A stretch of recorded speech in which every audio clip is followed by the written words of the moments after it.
Hello everyone, welcome to RK tutorial. నేను మీ RK sir.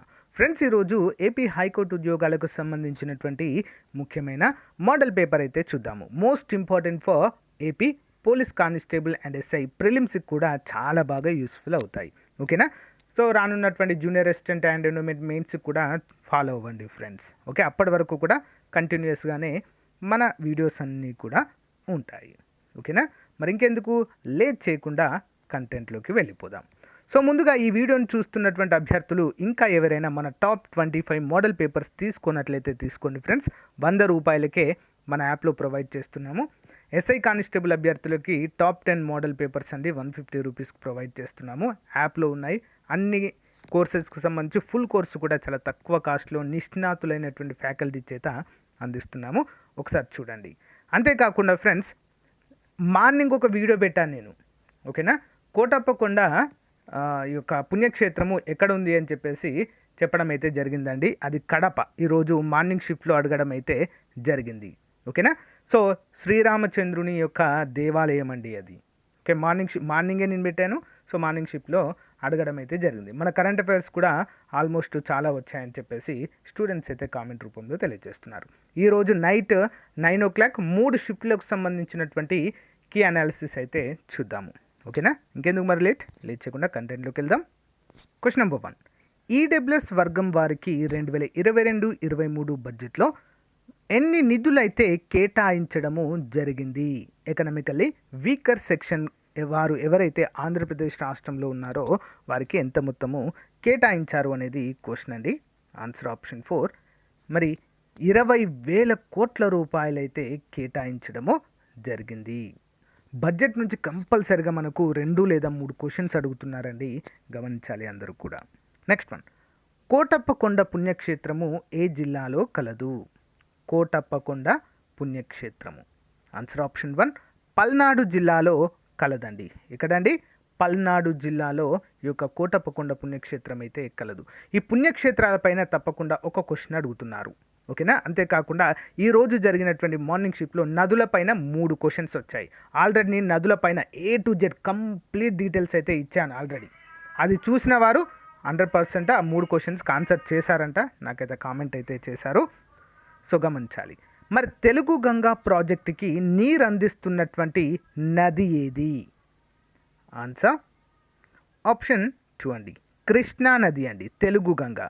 మరి ఆంధ్రప్రదేశ్ రాష్ట్రం నుంచి ఓకే కృష్ణానది ప్రాజెక్టు నుండి, కృష్ణానది శ్రీశైలం ప్రాజెక్టు నుంచి తమిళనాడుకి ఓకేనా రాష్ట్రం విడిపోయినప్పుడు 1953 అక్టోబర్ 1న విడిపోయింది కదా అండి. 1953 అక్టోబర్ 1. అప్పుడు రాష్ట్రం విడిపోయినటువంటి సందర్భంలో అప్పుడు జరిగినటువంటి ఒక ఒప్పందం ప్రకారము తెలుగు గంగా ప్రాజెక్టు నుంచి కొంత పర్సంటేజ్ ఆఫ్ నీటిని తమిళనాడు రాష్ట్రానికి అందించాలనే ముఖ్య ఉద్దేశం అయితే ఒప్పందం రూపంలో కుదిరింది. కృష్ణానది నుంచి తెలుగు గంగా ప్రాజెక్టు ద్వారా తమిళనాడుకి, ముఖ్యంగా మద్రాస్కి, చెన్నైకి అయితే మంచినీరు అందిస్తారు. ఓకేనా? మరి ఈ తెలుగు గంగా ప్రాజెక్టు ద్వారా ఈ ప్రాజెక్టు నుంచి కొంత నీరుని సపరేట్ చేయడం ద్వారా సకిలేరు అనేటువంటి నది ఏర్పడుతుందండి. ఓకే, ఇంపార్టెంట్ క్వశ్చన్, గమనించాలి అందరూ కూడా. నెక్స్ట్ వన్ చూద్దాం. Next question. జిఎస్టీ కౌన్సిల్లో సభ్యులుగా భాగస్వామ్యం కాని వారు క్రింది వారిలో ఎవరు? ఆన్సర్ ఆప్షన్ 4 అన్ని రాష్ట్రాల గవర్నర్లకు దీంతో సంబంధం లేదండి. ఓకేనా? కేంద్ర ఆర్థిక శాఖ మంత్రి కౌన్సిల్కి చైర్మన్గా ఉంటారు. కేంద్ర రెవెన్యూ శాఖ సహాయ మంత్రి ఉంటారండి. నెక్స్ట్ అన్ని రాష్ట్రాల కేంద్రపాలిత ప్రాంతాల ఆర్థిక మంత్రులు ఉంటారండి. ఓకేనా? ఇంపార్టెంట్. Next one. NSSO వారి 68వ రౌండ్ సర్వే ప్రకారం దేశంలో నిరుద్యోగిత శాతము ఏ విధంగా ఉంది? Answer option 2 2.47%. Next one. క్రింది వాటిని జతపరచండి. మొదటి ప్రణాళిక, రెండవ ప్రణాళిక, 4వ ప్రణాళిక, 5వ ప్రణాళిక. వీటికి ఉపాధ్యక్షులుగా ఎవరు ఉన్నారు? అధ్యక్షులుగా ఎవరు ఉంటారండి? అధ్యక్షులుగా మరి ప్రధాని ఉంటారు కదా. ప్రధాని తర్వాత ఉపాధ్యక్షులుగా అయితే కొంతమంది కొనసాగుతూ ఉంటారండి. మరెవరో చూద్దాం. సో ఆన్సర్ వచ్చేసి 1 by 1 చూద్దాం. మొదటి ప్రణాళికకి ఎవరున్నారంటే గుల్జారీలాల్ నందా. ఓకే, 1951 నుంచి 56 మొదటి ప్రణాళిక. రెండవ ప్రణాళిక చూసినట్లయితే ఆప్షన్ A టిటి కృష్ణమాచారి గారు. 4వ ప్రణాళిక 1969 నుంచి 74 వరకు దీన్ని ఇంప్లిమెంట్ చేశారు, ఆర్ గాడ్గిల్. 5వ ప్రణాళిక 74 నుంచి 79 అండి, పిఎస్ హక్సర్ అనేటువంటి వ్యక్తి ఉపాధ్యక్షులుగా కొనసాగడం అయితే చూడవచ్చు. ఓకేనా. మరి మొదటి ప్రణాళిక రూపశిల్పి హరాడోమర్. మహలనొబిస్ 2వ ప్రణాళికగా అయితే మనమైతే చెప్పుకోవచ్చు. వీటిని కూడా అడుగుతున్నారు. నీతి ఆయోగ్ పాలక మండలిలో సభ్యులు కాని వారు ఎవరు? ఆన్సర్ ఆప్షన్ 3, అన్ని రాష్ట్రాల ఆర్థిక మంత్రులు ఇందులో సభ్యులు కారు. ఓకేనా. నీతి ఆయోగ్లో అన్ని రాష్ట్రాల ముఖ్యమంత్రులు ఉంటారు, కేంద్రపాలిత ప్రాంతాల లెఫ్టినెంట్ గవర్నర్లు ఉంటారు. Okay, important. ఆంధ్రప్రదేశ్ రాష్ట్ర ప్రజా పంపిణీ వ్యవస్థలో క్రిందిది ప్రధాన అంశము కాదు. ఏది కాదండి? వినియోగదారులకు ఇంటి వద్దే సరుకుల పంపిణీ అనేది ప్రధానమైనది కాదు. సరుకు రవాణా వాహనాలలో జీపీఎస్ వాడకము, కరెక్ట్. ఈపీఓఎస్ యంత్రాల వాడకము, జిల్లాలో చౌక దుకాణాన్ని మార్చుకునే పోర్టబిలిటీ సౌకర్యాన్ని కల్పించడము. ఓకేనా, ఇవన్నీ అయితే main important. Okay, next one. వరి తర్వాత ఆంధ్రప్రదేశ్లో ప్రధాన ఆహార ధాన్యపు పంట ఏది? ఫస్ట్ అయితే వరి అండి, ప్రధాన ఆహార పంట. ఓకే, వరి తర్వాత నెక్స్ట్ ఆహార పంట ఏంటండి? ప్రధాన ఆహార పంట. ఆన్సర్ ఆప్షన్ 4, మొక్కజొన్న. ఓకే, మొక్కజొన్న. Next one. మానవాభివృద్ధి సూచి నిర్మాణంలో ఉపయోగించని అంశం ఏది క్రింది వాటిలో? ఆప్షన్ 3, అవినీతి అనేది చూడరండి. అవినీతి అనేది ఇది మొత్తం సెంట్రలైజ్గా ఉంటుంది కాబట్టి ఒక్కరి మానవాభివృద్ధి అంటే ఇండివిజువల్గా చూస్తారు కాబట్టి దీన్ని ఉపయోగించరు. విజ్ఞానమైన కావచ్చు, జీవితకాల పరిమితి కావచ్చు, జీవన ప్రమాణం, వీటన్నిటిని కొలవచ్చండి. అవినీతిని కొలుస్తామా అండి? అవినీతి అంటే అది ఎవరికి తెలియకుండా చేసేది, అందరికీ చెప్పి చేయరు కదా. సో అందుకే దీన్ని పరిగణలోకి తీసుకోము. పేదరికానికి కారణమైన ఆర్థికేతర అంశము ఏది? అంటే ఆప్షన్ 4, అధిక నిరక్షరాస్యత అనేది ఆర్థికేతర అంశము. ఓకేనా. నెక్స్ట్, వ్యవసాయంలో అల్ప ఉత్పాదకత ఆర్థికపరమైనది. ఆదాయ అసమానతలు, అధిక జనాభా పెరుగుదల కూడా మరి ఆర్థికపరమైనదిగానే చెప్పుకోవచ్చు. ఓకే, 2011 జనాభా లెక్కల ప్రకారం భారతదేశంలో అత్యధిక అక్షరాస్యత కలిగిన జిల్లా ఏది? Important question. Option 1, Serchhip అనేటువంటిదండి. Serchhip అనేటువంటి ఒక జిల్లాగా మనము చెప్పుకోవచ్చు. సో 2011 జనాభా లెక్కల నుంచి కూడా కంపల్సరిగా క్వశ్చన్స్ అయితే అడుగుతున్నారు, గమనించాలి. 2011 జనాభా లెక్కల ప్రకారం అత్యధిక లింగ నిష్పత్తి కలిగినటువంటి రాష్ట్రం ఏది? Option 1, of course Kerala.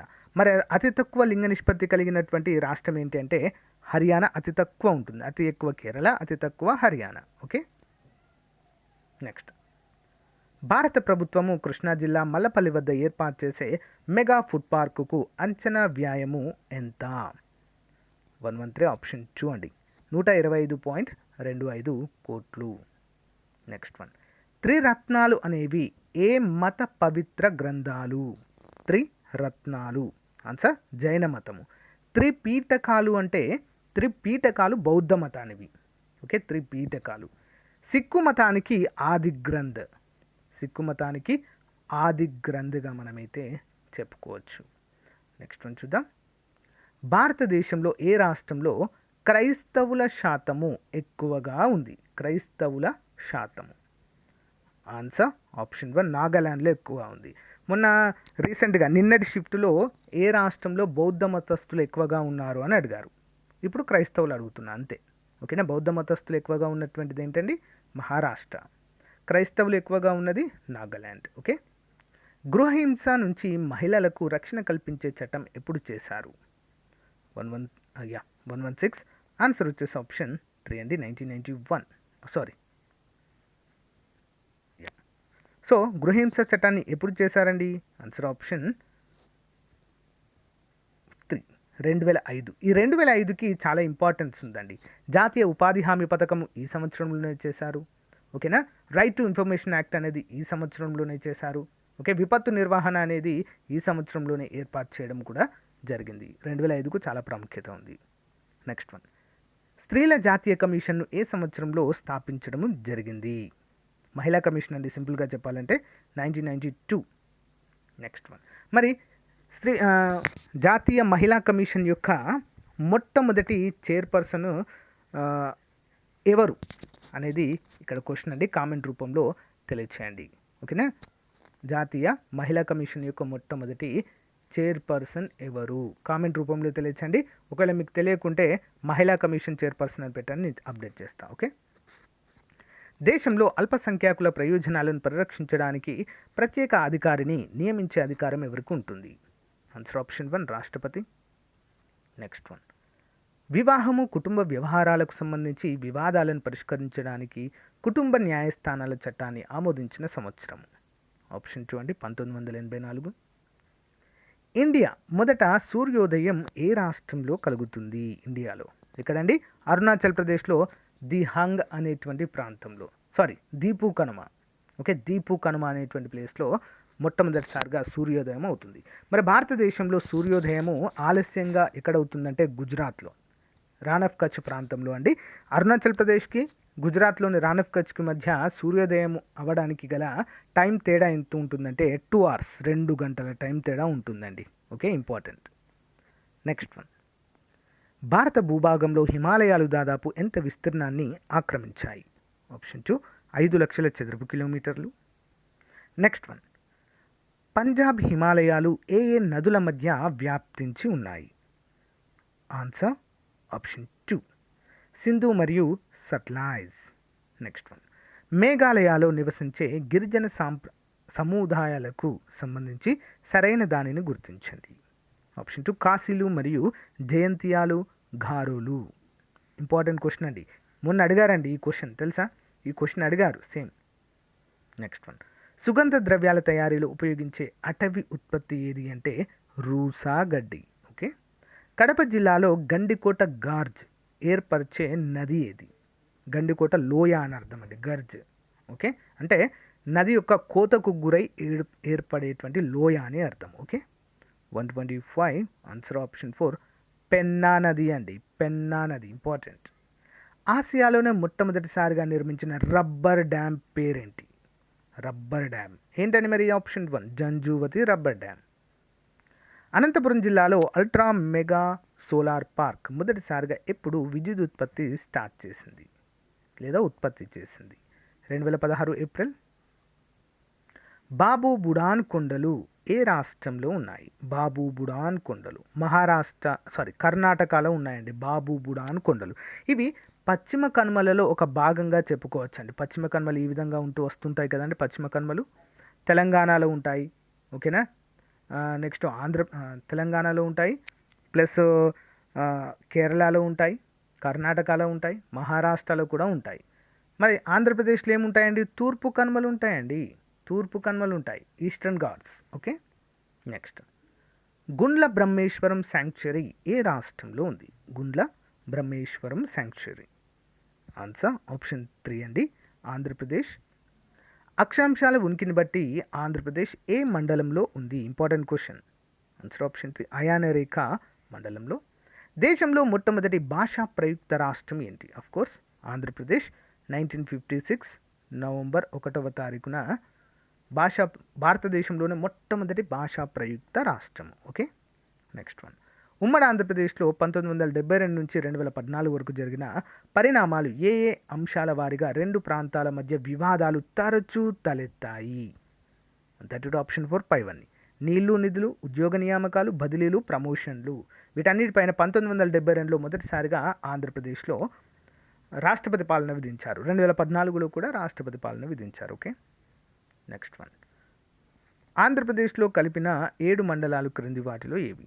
Option 4 అన్నీ అండి. కుకునూరు, వేలేరుపాడు, వరరామచంద్రపురము, చింతూరు, కూనవరం, భద్రాచలం, బూర్గంపాడు. ఇవన్నిటిని కూడా ఏపీలో కలపడము జరిగింది. నెక్స్ట్ వన్, ఆంధ్రప్రదేశ్ రాజధాని పేరును అమరావతిగా ఖరారు చేస్తూ రాష్ట్ర మంత్రి మండలి ఎప్పుడు నిర్ణయం తీసుకుంది? Important question. Option 1 April 1, 2015. Andhra Pradesh పునర్వ్యవస్థీకరణ సందర్భంగా షీలా బీడే కమిటీ ఎన్ని సంస్థల విభజనపై సిఫారసు చేసింది? Answer option 1 59. ఆంధ్రప్రదేశ్ రాజధాని ప్రాంత అభివృద్ధి ప్రాధికార సంస్థ దానికి సంబంధించిన సరైన అంశము క్రింది వాటిలో ఏది? ఆప్షన్ 4 అన్నీ సరైనవే. చూద్దాం. ఇంపార్టెంట్ అండి. సిఆర్డిఏ 2014 బిల్లును రాష్ట్ర శాసనసభ 2014 డిసెంబర్ 22న మూజువాణి ఓటుతో ఆమోదించారు. 2014 డిసెంబర్ 30 నుంచి అమల్లోకి వచ్చింది. సిఆర్డీఏ పరిధిలో భవన నిర్మాణాలు, లేఅవుట్లకు అనుమతులు, లైసెన్సులు ఇచ్చే అధికారము స్థానిక సంస్థల స్థానంలో సిఆర్డీఏ కమిషనర్కు మాత్రమే ఉంటుంది. Important. Next one, AP police ప్రధాన కార్యాలయము ఎక్కడ నిర్మించారు? ఆప్షన్ 1 మంగళగిరి. ఎక్కడండి? మంగళగిరి. నెక్స్ట్ వన్, అఖిల భారత సర్వీసు అధికారుల నివాసాలను క్రింది ఏ దేశంలో ప్రాచుర్యం పొందిన షీర్వాల్ సాంకేతిక పరిజ్ఞానాన్ని దీని నిర్మాణంలో ఉపయోగిస్తున్నారు? ఆన్సర్ ఆప్షన్ 1 మలేషియాలో. ఆంధ్రప్రదేశ్ పునర్వ్యవస్థీకరణ చట్టం 2014 4వ భాగంలోని ఏ సెక్షన్ భూమి వస్తువులకు సంబంధించిన అంశాలను గురించి పేర్కొంటుంది? ఆప్షన్ 1 అండి సెక్షన్ 48. క్రింది వాటిని జతపరచండి. సరుకులు పెట్టే గిడ్డంగి కార్యాలయం, ఆదాయ పన్ను శాఖ కార్యాలయం, జైళ్ల శాఖ కార్యాలయం, యువత అభివృద్ధి సంస్థ కార్యాలయం. ఇవన్నీ ఎక్కడున్నాయండి? మరి చూద్దామా మరి 1 by 1. మొదటగా సరుకులు పెట్టే గిడ్డంగి కార్యాలయం విజయవాడలో ఉంది. నెక్స్ట్ ఆదాయ పన్ను శాఖ కార్యాలయం ఆటోనగర్ విజయవాడలో ఉంది. నెక్స్ట్ జైళ్ల శాఖ కార్యాలయం గులాబీ తోట విజయవాడలో ఉంది. యువత అభివృద్ధి సంస్థ కార్యాలయము రామవరపాడు విజయవాడలో ఉంది. నెక్స్ట్ వన్, ఆంధ్రప్రదేశ్ మొదటి న్యాయమూర్తి ఎవరు? ఇక్కడ క్వశ్చన్ క్లియర్గా వినండి. ఆంధ్రప్రదేశ్ ముఖ్యమంత్రి అన్నాను, ఉమ్మడి ఆంధ్రప్రదేశ్ అనలేదు. ఉమ్మడి ఆంధ్రప్రదేశ్ అంటే కోక సుబ్బారావు గారు వస్తారండి. మరి ఆంధ్రప్రదేశ్ ప్రధాన న్యాయమూర్తి అమరావతిలో ఏర్పాటు చేసిన తర్వాత మొట్టమొదటి ప్రధాన న్యాయమూర్తి ఎవరండి? సిహెచ్ ప్రవీణ్ కుమార్ అండి. ఎవరండి? సిహెచ్ ప్రవీణ్ కుమార్ గారు, గుర్తుంచుకోవాలి. సో ఉమ్మడి ఆంధ్రప్రదేశ్ ప్రధాన న్యాయమూర్తి అంటే కోక సుబ్బారావు గారు. ఓకేనా? నెక్స్ట్ వన్, ఆంధ్రప్రదేశ్ తెలంగాణ రాష్ట్రాలకు సరిహద్దుగా ఉన్నటువంటి నది ఏది అంటే కిన్నెరసాని. నెక్స్ట్ వన్, జగనన్న అమ్మఒడి పథకం క్రింద పిల్లల్ని బడికి పంపే తల్లులకు ఆర్థిక భరోసా క్రింద రాష్ట్ర ప్రభుత్వం ప్రతి ఏటా ఎంత ఆర్థిక సహాయం చేస్తుంది? 143. ఆన్సర్ వచ్చేసి ఆప్షన్ 2 అండి, 15,000. వడ్డీ లేని రుణాలు పథకానికి 2019-20 రాష్ట్ర బడ్జెట్లో కేటాయించిన మొత్తం ఎంత? 144. ఆప్షన్ 3 అండి, 100 కోట్లు. నెక్స్ట్ వన్, మన రాష్ట్రంలో నూతనంగా ఎన్ని రైతు ఉత్పత్తి సంఘాలను రాష్ట్ర ప్రభుత్వం ఏర్పాటు చేయబోతుంది? 145. ఆప్షన్ 1 అండి, 100. జిల్లా అభివృద్ధి సమన్వయ కమిటీ సమన్వయ మరియు నిర్వహణ కమిటీకి చైర్పర్సన్గా స్థానిక జిల్లా నుంచి ఎన్నికై గ్రామీణాభివృద్ధి మంత్రిత్వ శాఖ నామినేట్ చేసిన ఏ సభ్యుడు వ్యవహరించాలి? 146. ఆప్షన్ 2 అండి, లోక్సభ సభ్యులు. మహిళా అభివృద్ధి, ప్రగతికై, పిల్లల అభివృద్ధికై ఒక మంత్రిత్వ శాఖను కేంద్ర ప్రభుత్వం ఎప్పుడు ఏర్పాటు చేసింది? ఆప్షన్ 2 2006లో అండి. డ్వాక్రా పథకాన్ని ఎప్పుడు ప్రారంభించారు? ఆప్షన్ 3 అండి, 1982. స్వయం సహాయక బృందాలు సేవల ద్వారా మహిళల ఆర్థికాభివృద్ధికి, సాధికారతకు సమకృతంగా కృషి చేసే స్వయం సిద్ధి పథకమును ఏ సంవత్సరంలో ప్రవేశపెట్టారు? ఆప్షన్ 3 2001. జాతీయ మహిళా కమిషన్ సభ్యురాలి పదవి కాలము ఎంత? Important question. ఆప్షన్ 4 3 సంవత్సరాలు మాత్రమే. సో గాయస్, ఇది ఈ రోజుకు సంబంధించిన క్లాస్. మీకు నచ్చితే లైక్ చేయండి, తప్పకుండా మీ ఫ్రెండ్స్తో షేర్ చేయండి. టాప్ 15 మోడల్ పేపర్స్ అయితే టాప్ 25 మోడల్ పేపర్స్ అయితే అందరూ కూడా తీసుకోవాలి, అందరి దగ్గర ఉండాలి. 100 రూపీస్తో పోయేదేం లేదు, కానీ చాలా మార్క్స్ అయితే కవర్ అవుతున్నాయి. కరెంట్ అఫైర్స్ కావచ్చు, పథకాలు కావచ్చు, అన్నీ కూడా కవర్ అవుతున్నాయి. ఇది కనుక మీరు తీసుకున్నట్లయితే ఒక 300 బిట్స్తో ఏపీ బైఫర్కేషన్ మెటీరియల్ వస్తుంది. 200 బిట్స్తో ఏపీ స్కీమ్స్కి సంబంధించినటువంటి మెటీరియల్ అయితే వస్తుంది. ఓకే, ఉచితంగా. ఓకే, మన యాప్ డౌన్లోడ్ చేసుకోండి, యాప్లో ఉన్నాయి, లేదా నాకు కూడా డైరెక్ట్ పేమెంట్ చేసి తీసుకోవచ్చు. ఓకేనా? Thank you guys, have a nice day. Thank you for valuable support. Bye.